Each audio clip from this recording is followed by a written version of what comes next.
for every aspect of your vision, and this is one of mine. So you state your desired outcome as if it's already happening, feel the feeling, and then you got it. I'm happily driving my new BMW down the highway. I love this idea. You go to the dealership, you take your camera, you sit in the car, you look out the window, and you say, take my picture. I'll be back to buy this in a month or two. Then you take that picture home, blow it up, 8 by 10, 14 by 10, put it on your refrigerator, make it your screensaver, and then it just keeps coming into your consciousness. That's my car, that's my car, that's my car. I did that.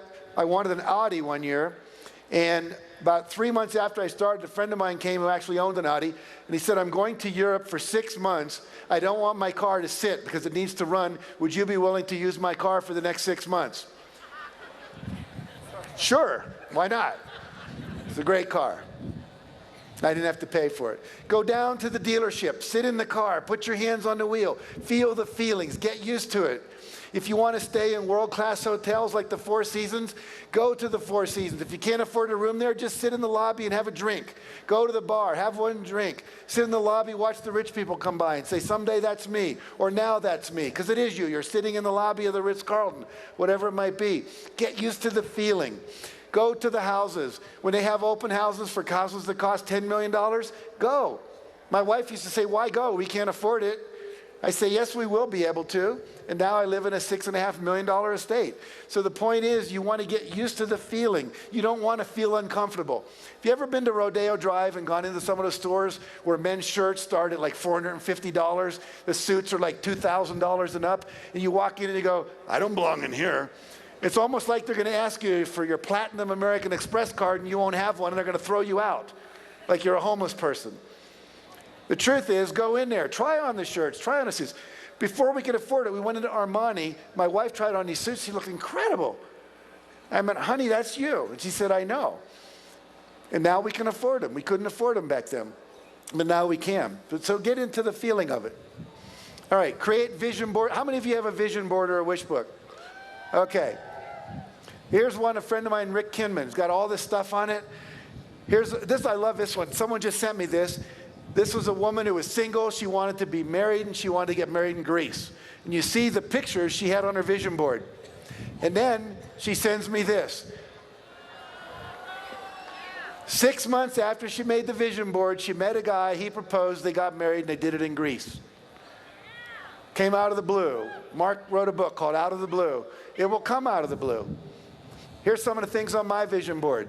And there's a picture of Oprah, and I was on her show, millions of dollars. I'm working on that body on the left-hand side. And more flexibility, getting more sleep. I want to go to the Taj Mahal in India and do some more meditation. Picture of my wife and I enjoying my mortgage paid in full, and so forth and so on. And then I ran across this really cool thing on YouTube. You might want to write this down. There's a guy named Malcolm Cohan, C-O-H-A-N. And he has a thing called Think It's So. You just go to YouTube and type in Think It's So. And what he's done now, he's created a proprietary software package where you can take your pictures from Google and all these places, and you put them into this package, and then what it does, it becomes a screensaver that pops up on your screen and works like a PowerPoint presentation that just keeps rotating by. So Think It's So, Malcolm Cohan, C-O-H-A-N. He's an Australian. And once I learned that, what I did, these are just some of the pictures that are in my screensaver now. This one says, I'm feeling exhilarated talking to audiences of 5,000 people or more. I've talked to audiences of 5,000 people or more 10 times in the last 3 months, including 17,500 screaming women at Arbonne. Amazing. A lot of fun. I'm enjoying celebrating total sales of 5 million copies of the Success Principles book and DVD. We are celebrating having sold more than 1 billion copies of Chicken Soup for the Soul books, and we had a person mock up Time magazine cover for us. I'm thrilled to be working with people in positions of power to create a better world.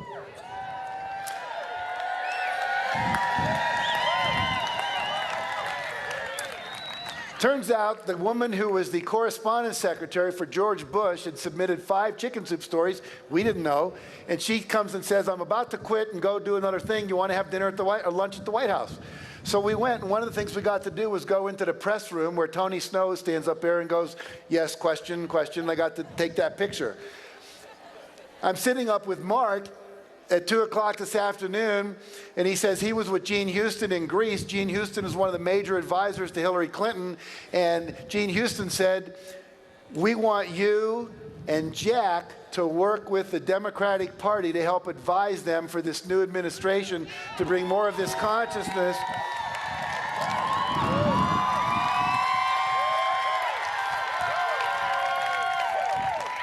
So that was in my dream board, my vision board, my screensaver. I put that in 3 months ago, and now we're getting an invitation to play. I'm enjoying playing golf on 12 world-class golf courses around the world. We just played in southern France on one of them, joyously receiving 26 relaxing massages in 2007, and so on. Third thing, visualization every single day. Now let me tell you a principle here that's critical. It's called the 30-day principle. Research was done at NASA. They had astronauts wear concave lens goggles for 30 days. Concave lens goggles make your world appear upside down. Imagine 24 hours a day for 30 days, everything's upside down. You're trying to negotiate the stairs, your soup, which looks up there, you got to reach down here to eat it. They did this to see if they would become nauseous, if they would lose their ability to focus, if they would become hostile. How would they relate to being in outer space when there was no gravity? That was basically the experiment. What they found that they didn't expect to find was that 25 to 30 days into it, every one of the astronauts, their brain flipped the image right side up again. Even though the image was coming in upside down, their brain flipped it right side up. What the neuroscientists tell us is it takes 25 to 30 days to create a new neural pathway in your brain. It takes 25 to 30 days to lock in a new belief system. It takes 25 to 30 days to lock in a new habit pattern. It takes 25 to 30 days to have your visualization and affirmation start to change the whole way your brain perceives the world. See, your perception is part of what's controlling your reality. Right now, you're not aware of what you're feeling in your right foot, but as soon as I say right foot, you're aware of it. But as soon as I say left hand, that's where your awareness goes.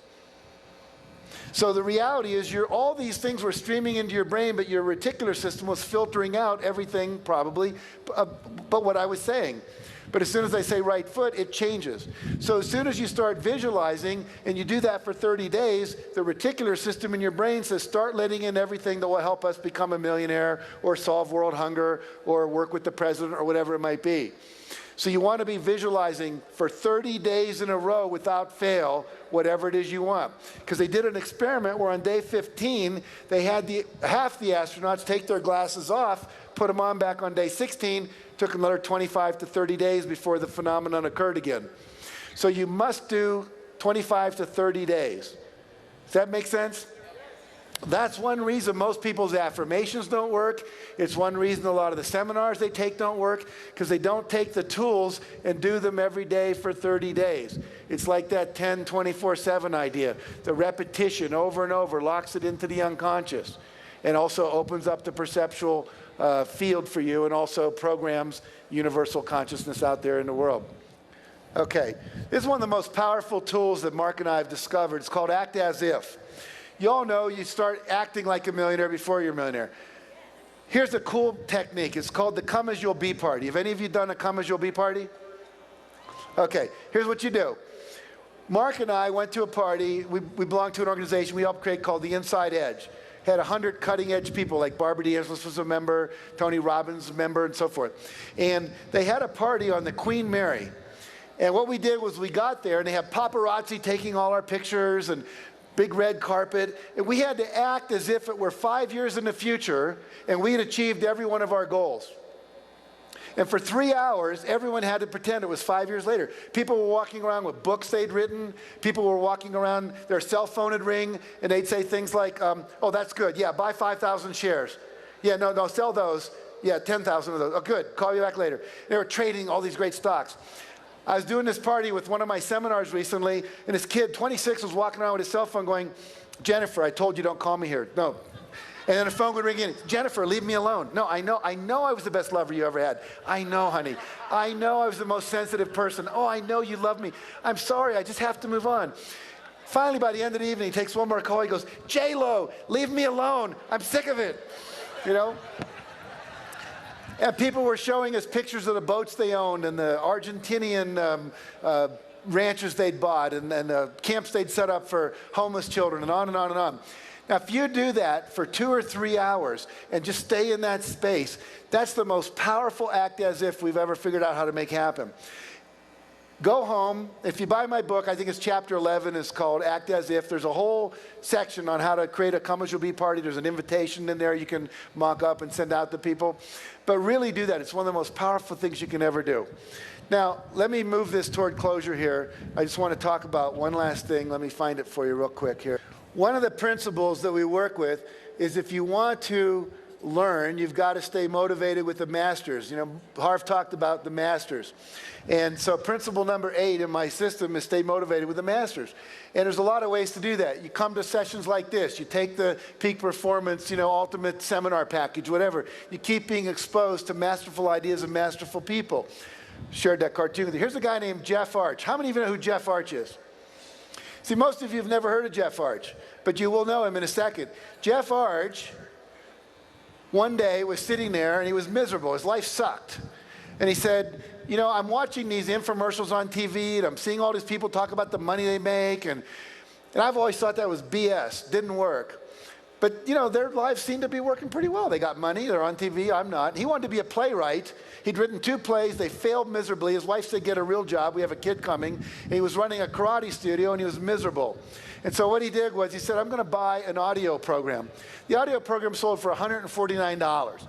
He ordered it and he listened to it and it changed his life. He said, wow, I got to go for my dream. I have to shoot one more time for my passion. So he quit his job as the karate studio, and he said, I'm going to write one more screenplay or one more play. And he wrote a screenplay, and it was about a movie, kind of James Bond, Russians versus Americans. He took it to California, and the day he went there, the Berlin Wall fell, and everyone said, we just don't want a Cold War movie anymore for a while because the Berlin Wall just fell down. Context isn't right. He said, before I listened to that audio program, I would have said, the world sucks. See, this is just one more example. I get screwed. He said, but the truth is, I realized I had just made a decision where I picked a topic that wasn't timeless. And then I said, okay, what's a timeless topic that nothing that changes in the world can change it? And he said, love, love, love. Everyone loves love. Doesn't matter what happens in the world about love. Then he said, what's the typical love story? Boy meets girl, there's some problem. Romeo and Juliet, 2 different warring families, can't get together.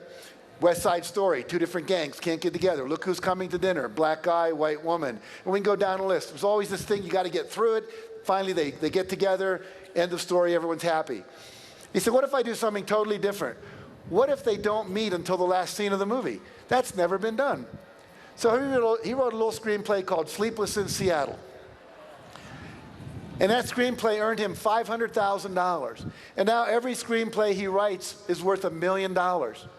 Because he's now a Class A, top-tier screenwriter in LA. And what happened was one audio program that changed his life forever. $149 investment turned into $500,000. So success principle number 9 is you got to learn more to earn more. Rhonda Byrne, who did The Secret, her life was miserable. Her daughter came to her and gave her a book. It was called The Science of Getting Rich by Wallace Wattles. How many of you have read that book? You'll hear Bob Proctor talked about that tremendously tomorrow. It's the book that changed his life. It's the book that later I read after Think and Grow Rich and other books that changed my life. She reads this book. She gets so excited about it. She says, why doesn't everyone know this? She goes out and she bought 300 books over the course of about 4 months. She read 300 books on law of attraction, science of success. Her investment was probably close to $1,000. Maybe more, a couple thousand, $3,000. Now she goes and she makes a movie called The Secret, and what happens is that movie costs $3 million to make. They've sold over 3 million copies. They've made $90 million based on her willingness to become a student, to learn more, and as a result of that, a producer who was, okay in Australia, now has a home about a block from Oprah, is working on a second movie, is working with Harpo Productions to create a reality show on The Secret, because she was willing to invest in her growth. Here's somebody who read my book. Look at all the little tabs in there. They've studied it more than I did. It's amazing. We've talked about a couple of principles of success. It's just the tip of the iceberg. So final story. Woman calls her minister. Says, Reverend Jim, I just came back from the hospital and they've diagnosed me with terminal cancer. I wonder if you could come over this afternoon. He says, sure, of course, Aunt Hattie, I'll come over. Goes over to her house. He tries to comfort her. She says, don't comfort me. I'm fine. I don't understand healing.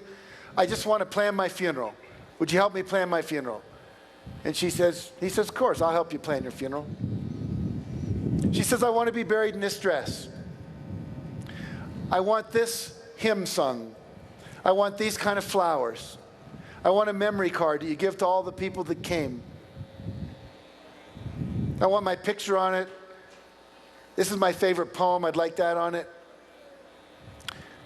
And she went on all the things she wanted. And then she said, I want to be buried with my family Bible in my left hand and a fork in my right hand. And he says, well, I understand the Bible, and Hattie, you're a very religious person, but why the fork?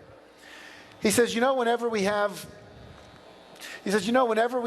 a church social and are coming by to collect the plates after we've had a dinner down in the basement of the church, whenever there's going to be a really great dessert, something like apple pie or cherry pie or peach cobbler or chocolate cake, they always say, keep your fork.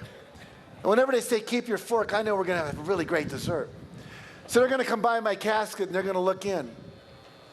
And they're going to go, Reverend Jim, I understand the Bible. Aunt Hattie was very religious, but why the fork? Just look him in the eye and say, Aunt Hattie knew the best was still yet to come. And so for all of you, if you take these principles that you're learning here from all the different teachers, not just mine, but all of them, this whole 3 days becomes like a total gestalt. Everything I would have said that I didn't, someone else is going to say. You're going to get the full package. But if you'll go back and put them into practice, and if you take the things I have, and if they're attracted to you, or you're attracted to them, put them into practice. Do the work. Because there is some time to put in. And if it feels good and it's fun, continue to do it. If it's not, don't. If you put the work in, you keep your consciousness clear, and you think the thoughts, you create a vibrational match, I promise you, for each and every one of you, the best is still yet to come. Thank you. Have a great life. It's been a pleasure and honor to speak to you. Thank you very much.